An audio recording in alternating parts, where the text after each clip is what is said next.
यहाँहरू सबैलाई नमस्कार। खास गरी नेपालमा गाई भैँसी पालन गर्ने किसानहरू पछिल्लो समयमा लागत मूल्य बढी भयो भन्ने विषयबाट चिन्तित हुने र आफ्नो व्यवसायहरू चाहिँ धराशायी हुँदै गइरहेको अवस्थामा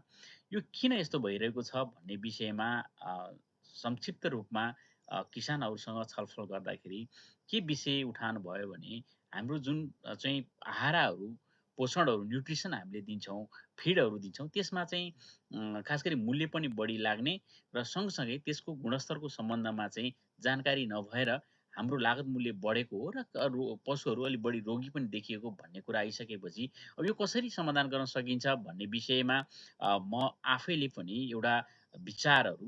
ममा आयो र मैले खास गरी यसमा कम्ती पनि गाई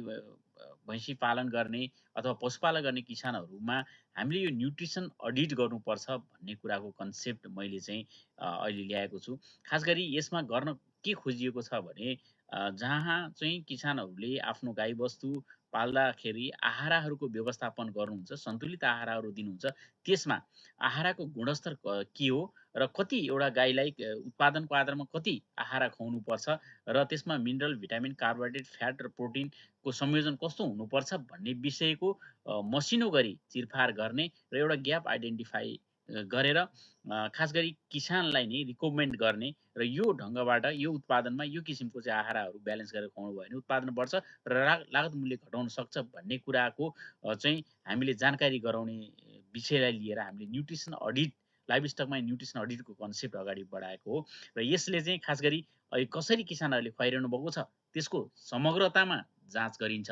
र के गर्नुपर्ने हो, कसरी खुवाउनुपर्छ भन्ने कुराको रिकमेन्डेसन गरिन्छ र त्यसको आधारमा उत्पादनमा चाहिँ कस्तो किसिमको प्रभाव परिरहेको छ भन्ने कुराको पनि हामीले एनालाइसिस गर्छौँ र यसो भयो भने खास गरी किसानहरूले चाहिँ पशुपालन गर्ने किसानहरूले चाहिँ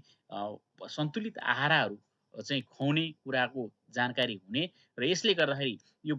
सन्तुलित पोषणले गर्दाखेरि उत्पादनमा पनि राम्रो सकारात्मक प्रभाव पर्ने र पशुहरूमा पनि रोगहरू नलाग्ने चाहिँ यसले चाहिँ हुने हामीले चाहिँ यो कन्सेप्टबाट अगाडि हामीले बढाउन खोजिरहेछौँ। मलाई लाग्छ यसले चाहिँ पशुपालन किसानहरूलाई फाइदा पुग्छ होला।